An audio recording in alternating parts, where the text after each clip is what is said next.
झारखंड में हेमंत सरकार प्रचंड बहुमत से सत्ता में वापस लौट चुकी है। चुनाव प्रचार के दौरान मुख्यमंत्री हेमंत सोरेन ने आम जनता से भारी भरकम वादे किए हैं। ऐसे में अब जनता से किए गए वादों को पूरा करने की बारी भी आ चुकी है। लेकिन हेमंत सोरेन के वादों को पूरा करना कितना आसान होगा या फिर इसमें कितनी चुनौती होगी, ये तो आने वाला वक्त ही बताएगा।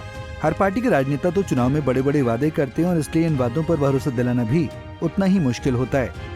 सत्ता में आने पर इन वादों के लिए बजट का इंतजाम करना भी काफी कठिन टास्क हो जाता है। विधानसभा के चुनावी मैनिफेस्टो में जनता ने झारखंड मुक्ति मोर्चा के अधिकार पत्र पर सबसे ज्यादा भरोसा किया और इसी का नतीजा है कि एक ही नारा हेमंत दोबारा पर जनता ने खुलकर भरोसा किया।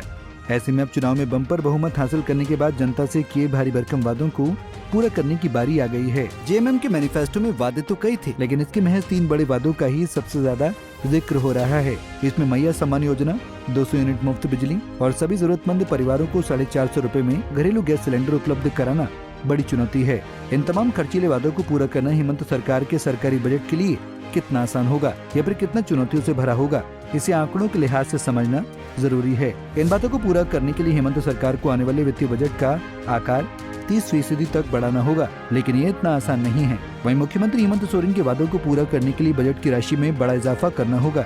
2024-25 का प्रस्तावित बजट 1,28,000 करोड़ रुपए रहा है, लेकिन महज 3 बड़ी स्कीम का अनुमानित बोझ औसतन 38,500 करोड़ रुपए से ज्यादा हो जाएगा।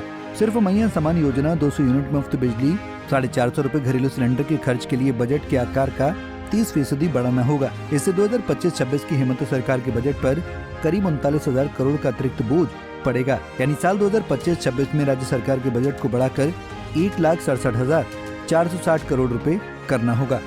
अभी तक कोई भी सरकार बजट के आकार को 9% से 13% तक ही बढ़ाने का रिकॉर्ड है, लेकिन हेमंत सोरेन ठान ने तो वादों को पूरा करना कोई नामुमकिन काम नहीं है। हेमंत सरकार अगर चाहे तो इसे पूरा किया जा सकता है।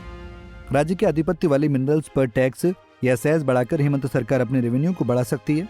सुप्रीम कोर्ट ने अपने फैसले में राज्य सरकार को इसके लिए अधिकार भी दिया है। वहीं केंद्र सरकार पर भी झारखंड का 1,36,000 करोड़ रुपए बकाया है।